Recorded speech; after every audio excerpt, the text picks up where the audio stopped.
J'adore cette citation de Jordan Peterson qui dit soyez un monstre et apprenez à le contrôler.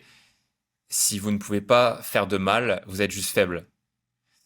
Et cette citation, elle a fait très polémique parce qu'en fait, tout le monde lui a reproché de dire, bah, vous êtes en train de dire aux hommes, parce que ça s'adressait principalement aux hommes, parce qu'il parle beaucoup aux hommes, vous êtes en train de dire aux hommes d'être agressifs, d'être violents, etc. Et c'est pas du tout ce qu'il disait en fait. Il disait que la capacité d'être agressif et de le contrôler fait beaucoup moins de mal à la société. Enfin, un homme qui peut être agressif et qui est capable de le contrôler fait beaucoup moins de mal à la société qu'un homme qui est faible et qui reconnaît cette faiblesse-là. Et qui dit que s'il n'est pas agressif, c'est parce qu'il ne le souhaite pas, etc. Nietzsche dit la même chose. Aujourd'hui, il faut défendre le masculin chez l'homme ou chez la femme d'ailleurs, ce côté instinctif, courageux, combatif. Je crois qu'on en a soupé vraiment de cette ère où tout doit être dans la rondeur féminine.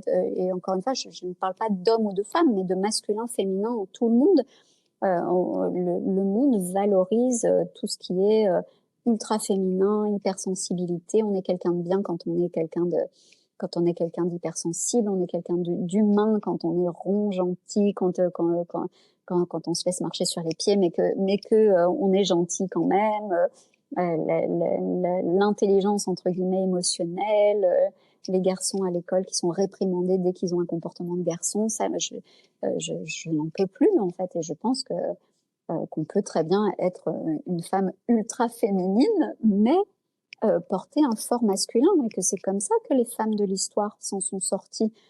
Toutes les Hatshepsut, Frédis, la grande Catherine, Frida Kahlo, toutes Simone Veil, toutes ces grandes femmes de l'histoire, le mouvement féministe aujourd'hui veut nous faire croire qu'en instituant des quotas, en faisant en sorte de valoriser toutes les femmes, etc., c'est comme ça qu'on s'en sort, et puis on met ces femmes, l'image de ces femmes sur des t-shirts et des tasses à café.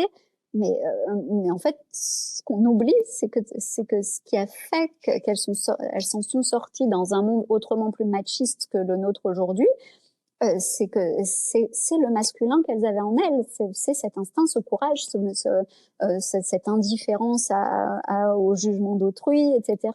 Et aujourd'hui, on préfère mettre des béquilles aux femmes.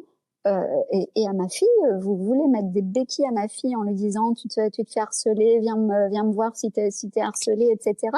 Plutôt que de l'aider à se défendre, et vous allez la pointer du doigt si jamais elle met une baigne à une fille qui l'embête. Alors, qu'est-ce que vous donnez comme message à ma petite fille, quoi? C'est pas possible, je ne veux pas ça. Donc, ce que Jordan Peterson dit, et évidemment, je souscris à 3000%, et Nietzsche dit la même chose, d'autant plus que Nietzsche dit la même chose, c'est aujourd'hui, on fait passer la lâcheté pour un contrôle de sa force, mais pas du tout. En fait, bien sûr que Jordan Peterson a raison, ou comme justement comme de la dignité, du courage et tout, mais non, t'es juste faible en fait, tu n'oses pas attaquer, agresser. Aujourd'hui, quand on dit à quelqu'un qu'il a mal fait son boulot, on vous dit que vous êtes désagréable et que vous êtes quelqu'un de mal élevé. Non, je te dis juste que tu as mal fait ton boulot, mais sauf que moi, j'ose te le dire. Je prends mon courage à deux mains, je prends mon téléphone et je te dis, écoute, là, ce truc-là, ça fait la 3e fois ou la 10e fois que tu me fais la même erreur. C'est plus possible, en fait, ça va pas. C'est pas du bon travail. Aujourd'hui, si vous dites ça, vous êtes quelqu'un qui se la joue, non, en fait, il faut qu'il puisse y avoir encore de la friction.